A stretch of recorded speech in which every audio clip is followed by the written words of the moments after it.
मस्जिद जरूर बनेगी। ठीक सुना आपने, मस्जिद जरूर बनेगी और बनकर रहेगी। पश्चिम बंगाल के विधायक हुमायूं कबीर के दावे की परीक्षा का आज दिन है, क्योंकि आज के दिन को लेकर उन्होंने दावा किया था कि आज मस्जिद के लेकर वो शिलान्यास करेंगे।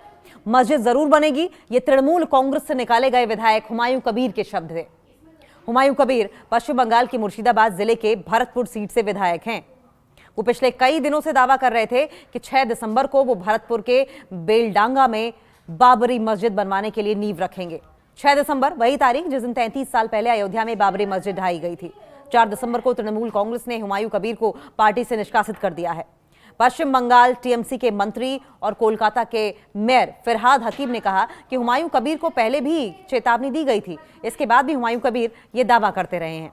उन्होंने ये भी कहा कि बीजेपी अपना पांव पश्चिम बंगाल में जमा नहीं पा रही है, ये बीजेपी के पैसे से ऐसा बोल रहे हैं ताकि समाज टूट जाए। तृणमूल कांग्रेस ऐसा नहीं करने देगी। जहां संदेश भेजना था वहां संदेश भेज दिया गया है, ऐसा कहा जा रहा है। संदेश भेजना कहां था? क्या पॉलिटिसाइज करना था इस मैटर को, या बेवजह हिंदू मुस्लिम की कैटेगरी में पश्चिम बंगाल की जनता को बांटना? पश्चिम बंगाल में अगले साल विधानसभा चुनाव होने हैं। चुनाव से पहले इस मामले को लेकर राजनीतिक आरोप प्रत्यारोप लगातार जारी हैं। पश्चिम बंगाल बीजेपी के अध्यक्ष हैं शमीक भट्टाचार्य। इन्होंने कहा कि जनता को सोचना चाहिए कि वो पश्चिम बंगाल में रहना चाहते हैं या पश्चिम बांग्लादेश में। जिस जगह संदेश भेजना था वो भेज दिया गया और अब निष्कासित कर दिया गया। मुख्यमंत्री कई बार खामोश भी रहे हैं कि ये नाटक है। पार्टी से निष्कासित होने के बाद हुमायूं कबीर ने कहा है कि वो मस्जिद अब भी बनवाएंगे। उन्होंने 22 दिसंबर को एक नई पार्टी बनाने की घोषणा की है। ये पहली बार नहीं है जब हुमायूं कबीर के खिलाफ इस तरह की कार्रवाई हुई हो। वो पार्टी लाइन के खिलाफ पहले भी बोल चुके हैं। 62 साल के हुमायूं कबीर ने राजनीति की शुरुआत है वो कांग्रेस पार्टी के साथ की थी। साल 2012 में तृणमूल कांग्रेस के विधानसभा चुनाव जीतने के 1 साल बाद उन्होंने कांग्रेस छोड़ के टीएमसी का दामन थाम लिया। लेकिन साल 2015 में हुमायूं कबीर को पार्टी के खिलाफ बोलने के कारण टीएमसी से बाहर का रास्ता दिखा दिया गया। उन्होंने कहा था कि मुख्यमंत्री ममता बनर्जी अपने भतीजे अभिषेक बनर्जी को राजा बनाना चाहती हैं। उन्होंने ममता बनर्जी के आने वाले समय में मुख्यमंत्री रहने की काबिलियत पर भी सवाल उठाए थे। साल 2018 में हुमायूं कबीर बीजेपी का हिस्सा बन गए और मुर्शिदाबाद से लोकसभा चुनाव भी लड़े थे, जो वो हार गए। 2021 में वो वापस तृणमूल कांग्रेस में शामिल हो गए। अपने बयानों की वजह से वो बीते कुछ साल में कई बार विवादों का हिस्सा रहे हैं। मई 2024 में उन्होंने लोकसभा चुनाव के दौरान कहा था कि मुर्शिदाबाद में 70% जनसंख्या मुस्लिम है, बीजेपी के समर्थकों को भागीरथी नदी में फेंक देंगे, ऐसा उन्होंने कहा था। नवंबर 2024 में हुमायूं कबीर को शो कॉज नोटिस भी मिला, क्योंकि उन्होंने मांग की थी कि ममता बनर्जी को नहीं बल्कि अभिषेक बनर्जी को गृह मंत्रालय की जिम्मेदारी मिले। और इस साल मार्च में पार्टी से मिले नोटिस के बाद हुमायूं कबीर को माफी मांगनी पड़ी थी। उन्होंने नेता प्रतिपक्ष और बीजेपी विधायक सुवेंदु अधिकारी को धमकी दी थी। दरअसल सुवेंदु अधिकारी ने राज्य में बीजेपी की जीत होने पर मुस्लिम विधायकों के खिलाफ कदम उठाने की बात कही थी, जिसके जवाब में हुमायूं कबीर ने भी आपत्तिजनक बयान दिया था। अब ताजा विवाद के बाद हुमायूं कबीर ने तृणमूल कांग्रेस पर मुस्लिम समुदाय को समर्थन न देने का आरोप लगाया है और कहा है कि साल 2026 के चुनाव के बाद ममता बनर्जी मुख्यमंत्री नहीं बनेंगी। उनका यह कहना है कि साल 2011 के बाद जब ममता बनर्जी मुख्यमंत्री बनी थी, उस समय राज्य में आरएसएस की करीब 400 शाखाएं थीं। आज वो संख्या 12,000 तक पहुंच गई है। इससे साबित होता है कि मुख्यमंत्री किसके लिए काम कर रही हैं।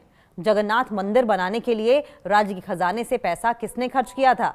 तो फिर मस्जिद बनवाने की इच्छा रखने पर मेरे प्रति इतना गुस्सा क्यों है? हुमायूं कबीर को भले ही टीएमसी से निकाल दिया गया हो, लेकिन ये निष्कासन पार्टी सदस्यता से ही है। मस्जिद जरूर बनेगी, ये तृणमूल कांग्रेस से निकाले गए विधायक हुमायूं कबीर के शब्द थे। हुमायूं कबीर पश्चिम बंगाल की मुर्शिदाबाद जिले के भरतपुर सीट से विधायक हैं। वो पिछले कई दिनों से दावा कर रहे थे कि 6 दिसंबर को वो भरतपुर के बेलडांगा में बाबरी मस्जिद बनवाने के लिए नींव रखेंगे। 6 दिसंबर वही तारीख जिस दिन 33 साल पहले अयोध्या में बाबरी मस्जिद ढाई गई थी। 4 दिसंबर को तृणमूल कांग्रेस ने हुमायूं कबीर को पार्टी से निष्कासित कर दिया है। पश्चिम बंगाल टीएमसी के मंत्री और कोलकाता के मेयर फिरहाद हकीम ने कहा कि हुमायूं कबीर को पहले भी चेतावनी दी गई थी, इसके बाद भी हुमायूं कबीर ये दावा करते रहे हैं। उन्होंने ये भी कहा कि बीजेपी अपना पांव पश्चिम बंगाल में जमा नहीं पा रही है, ये बीजेपी के पैसे से ऐसा बोल रहे हैं ताकि समाज टूट जाए। तृणमूल कांग्रेस ऐसा नहीं करने देगी। जहां संदेश भेजना था वहां संदेश भेज दिया गया है, ऐसा कहा जा रहा है। संदेश भेजना कहां था? क्या पॉलिटिसाइज करना था इस मैटर को, या बेवजह हिंदू मुस्लिम की कैटेगरी में पश्चिम बंगाल की जनता को बांटना? पश्चिम बंगाल में अगले साल विधानसभा चुनाव होने हैं। चुनाव से पहले इस मामले को लेकर राजनीतिक आरोप प्रत्यारोप लगातार जारी हैं। पश्चिम बंगाल बीजेपी के अध्यक्ष हैं शमीक भट्टाचार्य। इन्होंने कहा कि जनता को सोचना चाहिए कि वो पश्चिम बंगाल में रहना चाहते हैं या पश्चिम बांग्लादेश में। जिस जगह संदेश भेजना था वो भेज दिया गया और अब निष्कासित कर दिया गया। मुख्यमंत्री कई बार खामोश भी रहे हैं कि ये नाटक है। पार्टी से निष्कासित होने के बाद हुमायूं कबीर ने कहा है कि वो मस्जिद अब भी बनवाएंगे। उन्होंने 22 दिसंबर को एक नई पार्टी बनाने की घोषणा की है। ये पहली बार नहीं है जब हुमायूं कबीर के खिलाफ इस तरह की कार्रवाई हुई हो। वो पार्टी लाइन के खिलाफ पहले भी बोल चुके हैं। 62 साल के हुमायूं कबीर ने राजनीति की शुरुआत है वो कांग्रेस पार्टी के साथ की थी। साल 2012 में तृणमूल कांग्रेस के विधानसभा चुनाव जीतने के एक साल बाद उन्होंने कांग्रेस छोड़ के टीएमसी का दामन थाम लिया।